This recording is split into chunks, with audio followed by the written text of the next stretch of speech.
प्रिय बच्चों, कक्षा 12 गणित के आभासी कक्ष में आप सभी का आह्लादी स्वागत है। हम लोग बोर्ड परीक्षा में पूछे गए प्रश्नों का हल खोज रहे हैं।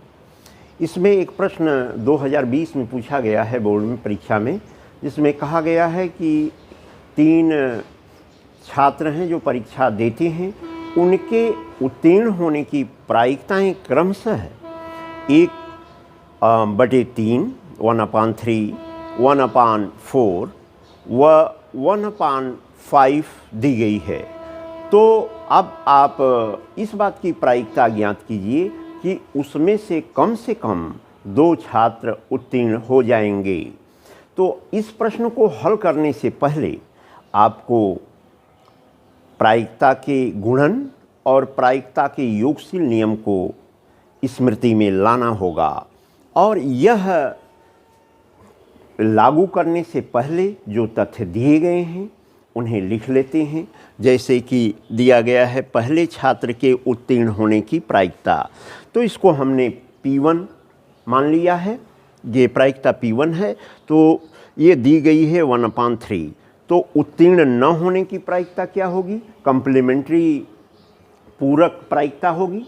और उसको निकालने का तरीका क्या है? 1 में से 1/3 को सब्सट्रैक्ट करके 2/3 हम लोगों ने प्राप्त कर लिया। फिर इसी तरह से दूसरे छात्र के उत्तीर्ण होने की प्रायिकता P2 मानते हैं, और वो दी गई है 1/4।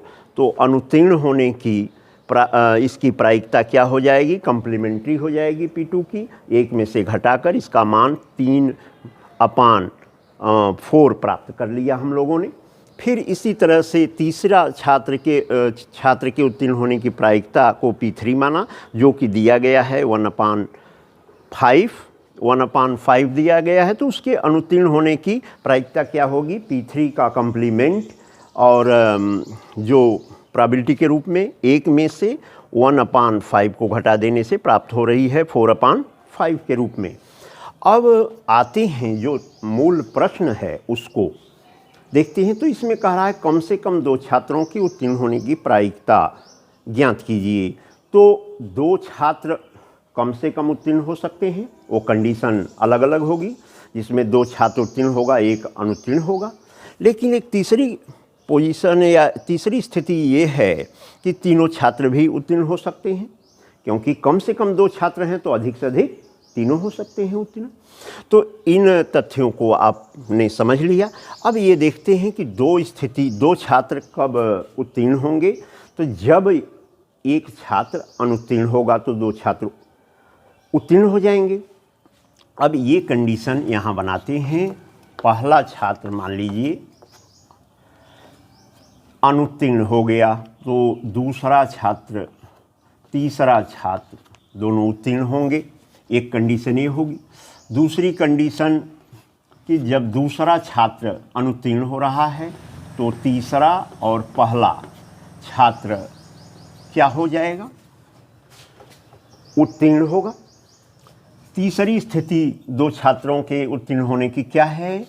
तीसरा छात्र मान लीजिए अनुत्तीर्ण हो गया, तो पहला छात्र और दूसरा छात्र उत्तीर्ण हो जाएगा।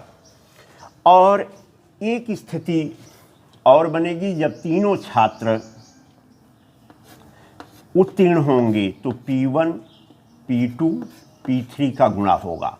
लेकिन ये गुणा क्यों हो रहा है, ये तथ्य आपके काम की चीज़ है, क्योंकि ये चारों चीज़ें आप जो देख रहे हैं, चारों प्रायिकताओं का गुणन के रूप में यहाँ पर निकाला गया है। ऐसा क्यों किया जा रहा है? क्योंकि ये तीनों स्वतंत्र घटना के अंतर्गत है। जो स्वतंत्र का मतलब क्या है? एक दूसरे पर दूसरे का प्रभाव नहीं पड़ रहा है।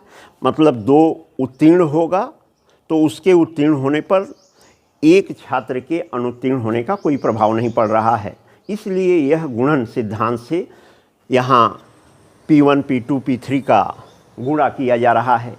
लेकिन जब ये घटनाएं अपवर्जी घटनाएं होंगी, यानी यह अगर घटित हो रहा है तो यह नहीं घटित होगा, एक घटना घटित हो रही है दूसरी साथ साथ में नहीं घटित हो पाएगी। तो इस दशा में अपवर्जी घटना के रूप में जब उसकी प्रायिकता निकालते हैं तो योगशील का नियम लागू होता है, इसलिए गुणन के साथ यह योगशील मतलब एडिशन भी यहाँ हो रहा है और इनको हम लोगों ने गुणा करके जोड़ दिया। अब इनके मान को ही रखने हैं। P का कॉम्प्लीमेंट जो प्रोबेबिलिटी है वह लिख लेते हैं 2/3 और P2 का मान रखते हैं तो 1/4, P3 का मान रखते हैं तो 1/5, फिर प्लस P2 का कॉम्प्लीमेंट निकाला गया है 3/4 और P3 का मान कितना है, वैल्यू कितनी है 1/5, P1 का क्या वैल्यू है 1/3 प्लस P कॉम्प्लीमेंट जो प्रोबेबिलिटी है उसकी वैल्यू आपने निकाली है 4/5, P1 का वैल्यू 1/3, P2 की value 1/4 plus P1, P2, P3 का मान रख देते हैं तो 1/3 इंटू 1/4 इंटू 1/5। अब इनका गुणन करके जोड़ते हैं, जैसे साधारण भिन्न को जोड़ा जाता है।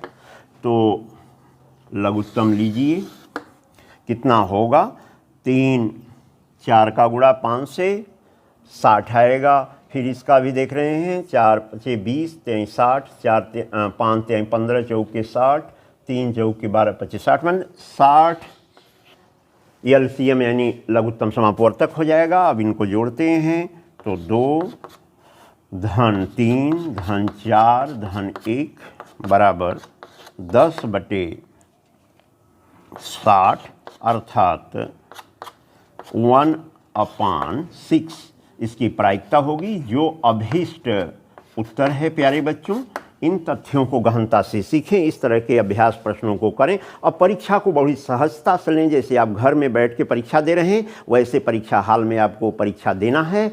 इन तथ्यों को समझें और इस चैनल को आप सब्सक्राइब करें जिससे समय से आपको वीडियो प्राप्त हों।